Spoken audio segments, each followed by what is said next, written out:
Hello everyone, welcome back to my channel. Thanks for joining me. I'm so happy to see you here. Today I'm going to be talking about the fastest way to grow on YouTube right now in 2020 and moving on into 2021, right? We're all excited about that. Let's just get into it. I am first going to be talking about some of the basic principles that you need to grow on YouTube when you get started.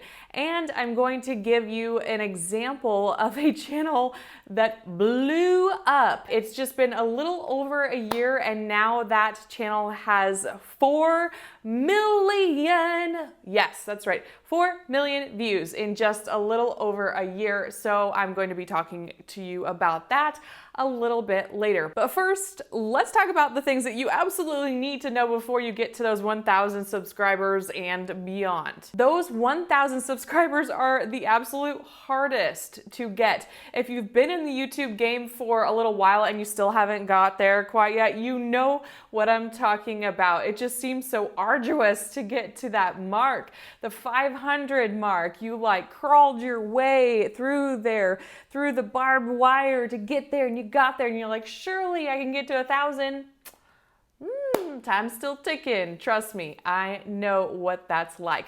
But the good news is once you get there, not if, it will go so much faster. It will be like a snowball effect. The more subscribers you get, it will go faster and faster and faster. So if you haven't seen my video on how the YouTube algorithm works in 2020, I'll put it up here for you, but go check it out. It has got a lot of information for you that you need to know, but I'll go over some of it here briefly. So the algorithm needs to figure out what your channel is about and what your videos are about. It doesn't know who to send those videos out to and promote them to unless it gets some more information, some more data on your videos. So in the very beginning, unfortunately, you're working for the algorithm's attention. So you want to make sure you have a good niche, of course, a specific niche, and make sure you narrow down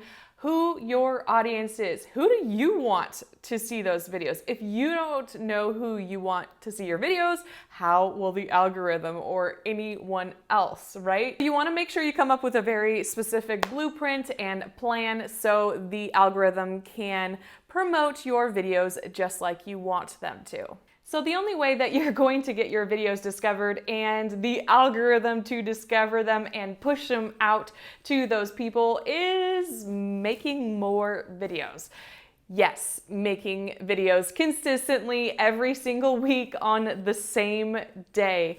And making videos that people can find, making videos out of search terms that you know people are searching for within your niche. But you absolutely have to use search terms for your topics of your videos in the beginning, because if you make interest videos or entertainment videos, most likely people are not going to be finding them as fast as they would with search terms. So every time you make a video, make sure it is like a manual for the algorithm to read. Tell the algorithm exactly what you want it to do and exactly what the video is about. So be very clear with the title, the description, the tags, even the thumbnail. The thumbnail, of course, we know is a very crucial part. So ask yourself, if someone looked at your video, if they looked at all the components, the title, the tags, the description, the thumbnail, the actual video, would they know exactly what it is about? And is the video exactly about it? You don't want to be misleading, of course, with your thumbnail. Do not be clickbaity, because you might be able to get people to click on your video, but once they realize it's not actually what it is, then they're gonna click off, and that will hurt your click-through ratio. If it hurts your click-through ratio, then the algorithm will start, the algorithm like it's a person. I mean, you kind of talk about the algorithm like it is a person, right? But the algorithm will start to think people don't like your videos because they'll go in there, watch them for like 5-10 seconds and realize it's not actually about what the thumbnail said it was, and they'll click off. So the more and more people do that, the more and more your percentage will go down, and that indicates to the algorithm that people are not digging your videos as much. So something you do want to do is increase your click-through rate. And what that means is just how many people actually click on your thumbnail. The more and more people that click on your thumbnail and they watch your video in its entirety, hopefully, but a big majority of it, the algorithm will start pushing it out more and more and more. Thumbnails and descriptions are super important because that's the only thing that people can see before they click on your video. That's when they're making the decision whether to click on your video or not, right? You do the same thing. So those two components are so important. They have to be 100%. You got to get people to look at your videos. Even if you have awesome content, if people don't click on it and don't like the look of the thumbnail and the description and the tags and all of that, and it's not clear about what the topic is actually about, unfortunately, people are not going to be seeing your awesome content. Something you can do with this is pique their interest. So kind of introduce some intrigue in the thumbnail, make people guess something, maybe you blur something out. Maybe you put question marks. You put out a big stat or something like that that gets people really curious, almost so that people are like, well, I have to watch that. I mean, I have to click on that, right? It's so intriguing. We want to pique the viewer's interest to get them to click and get them to watch the video. Next thing, increase your watch duration. So you want people to watch your video as long as possible because the less they watch, the more the algorithm thinks that people don't like that video and it will stop kind of putting it out there. So you can learn from your past videos, and there is actually a tool within the YouTube studio that you can watch your videos and see where they are dropping off. I actually made a video about this entirely, so I'll also put this up here for you if you'd like to watch that. But go back to those points and see why people are dropping off. Why are they leaving at that point, and why is there such a big dip? Go back and watch it and see. Try to be critical of yourself, or have someone watch it with you and ask them, were you being too rambly? What do people actually like? You can kind of tell in those types of things, and you can craft your next videos toward that and kind of morph them depending on what your viewers want. Now I'm going to show you an example of a YouTube channel that did it really well.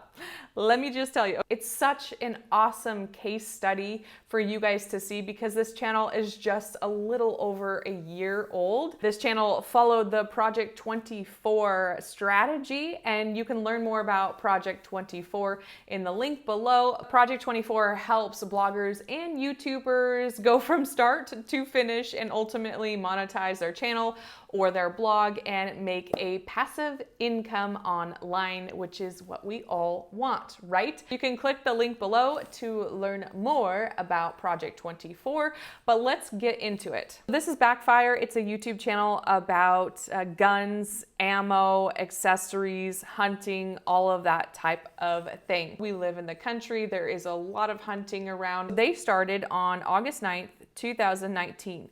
So that's just a little over a year. That's not very long. So let's go to the YouTube analytics and let's actually change this from this week to lifetime.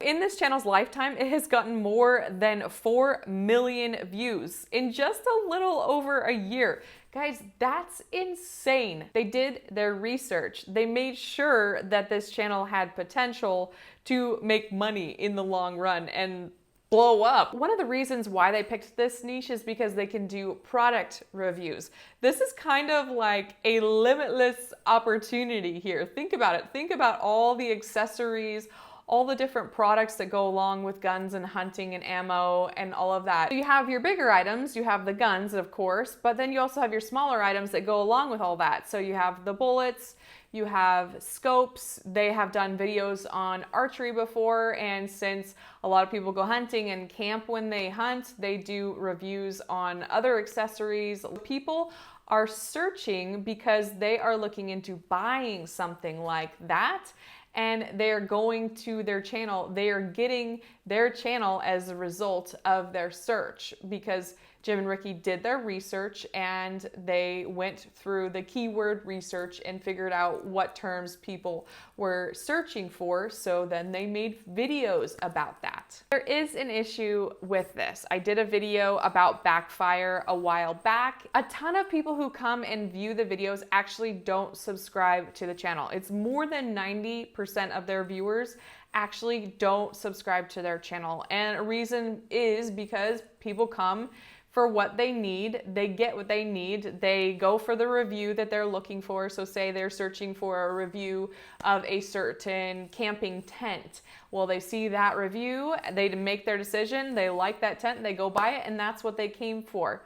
They need a reason to stay. So although this channel has done it right completely, there is just a lot of opportunity for subscribers. So if you are making an informational type channel or doing reviews or doing really search specific videos, just think about the other component of what are you gonna do to make your viewers stay? What is it that they will fall in love with?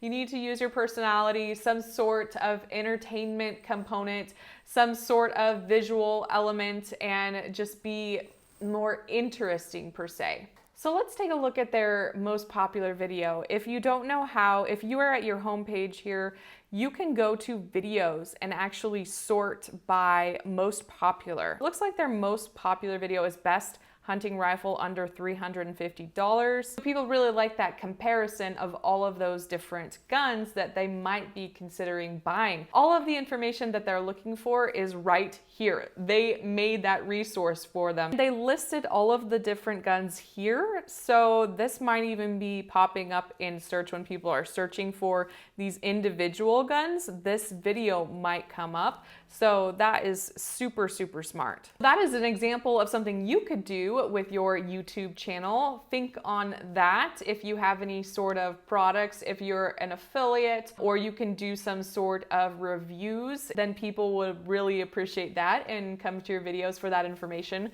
when they are looking for it. The only thing that you can do is get started and see what happens. Think about it this way. A year from now, will you be happy that you started a YouTube channel and had all of that content for an entire year? Or you can look back and nothing happened, basically. So just think about it that way. Don't upper limit yourself. That's what I'm trying to say. Don't let those fears of being on camera or speaking on camera, resources, time, money, all of those things, don't let those things hold you back, because there is always a way to get beyond all of those things. And we have a full course for you within Project 24 to help you with all of that every step of the way. So go check it out in the link below. I hope you enjoyed this video. Please give it a like if you did, and then also subscribe to my channel. It really does help me out so I can continue to make more videos, and I will see you in the next one.